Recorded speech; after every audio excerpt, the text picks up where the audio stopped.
Foreign exchange. No, I don't mean foreign exchange, student. I mean when you take money from one country and convert it to another. Now, you probably have seen some of those exchange booths in the airport. I wouldn't use those, way too expensive. Instead, use an ATM, a cash dispenser if you're in the UK, a Geldautomat if you're in Germany or the Netherlands, Caixa in Spain, a Bancomato if you're in Sweden or Italy. Or if you're in France, a distributeur d'argent. A couple of theories exist about foreign exchange rate. One is the purchasing power parity theorem. It says a currency is worth about what it can buy. A good comparison is the Big Mac with fairly standardized ingredients. I know there's some exceptions, and labor rates. And we can see on this map here that indeed it is more expensive where labor rates are higher.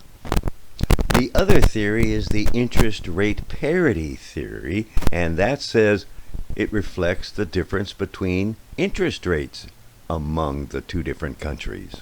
It can be set up a number of ways. The trick is to keep both the time perspective and the relationship between the currencies parallel. With the US as a perspective, we will note if that's in dollars, we would multiply times the foreign currency per dollar, or divide if it's dollars per foreign currency. And likewise, in either case, we will do it later. On the other side, the currency in the foreign country, the money's received earlier, that's in the spot market now. It's inherent, if you think about it, that an exchange rate from the other currency's point of view is the reciprocal. And we will see that some currencies have different names, the unofficial ones, sometimes with their own symbols, but the official one, 2 letters for the country, another letter for the currency. Why? Because sometimes the currencies change. Here's a killer exemplar, the Turkish lira. It went from TRL, lira, to TRY, yeni, meaning new in Turkish, and they dropped 6 zeros with a relationship of 1 million to 1 for the new currency. Now that reciprocal nature can be seen easily in what's called a cross rate table. Countries down on the left, horizontal the international codes, and you'll see on the diagonal in the opposite direction they are reciprocals of each other. Yes, it's time for an example. Consider a 1 pound BP as $1 U, and the interest rate in the United States is 12%, and in Britain it's only 4%. In 1 year, the exchange rate, well, using our formula, we get 1 plus 12% in the US. In this case, dividing by the future exchange rate equals 1 plus 4% in Britain divided by the spot rate of $1.50 per pound. And you solve it and you get about $1.61.5 per pound.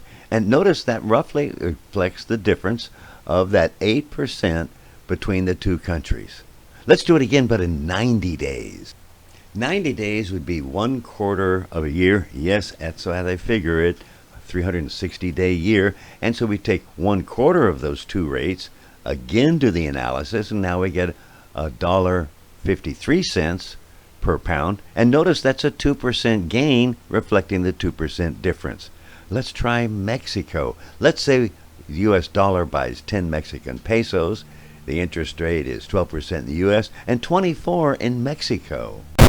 This time we'll consider the exchange 180 days, a half year.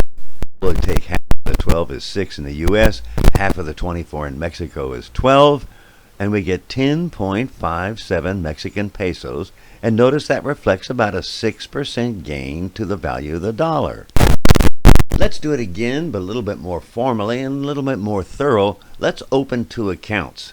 Let's say the US dollar is equal to 4 foreign currency units. And the return in the United States is 12%, and in the foreign country it's 20%, and we're going to do it for 180 days, half a year. So we'll take 6%, increasing that buck to $1.06, and we'll increase the foreign currency by half of 20%, making 10%. Watch it. That's now 4.4 foreign currency units. And look at that relationship. You can divide them either way, getting quoted either in dollars or per foreign currency units. And notice they correctly respect the difference of 4%.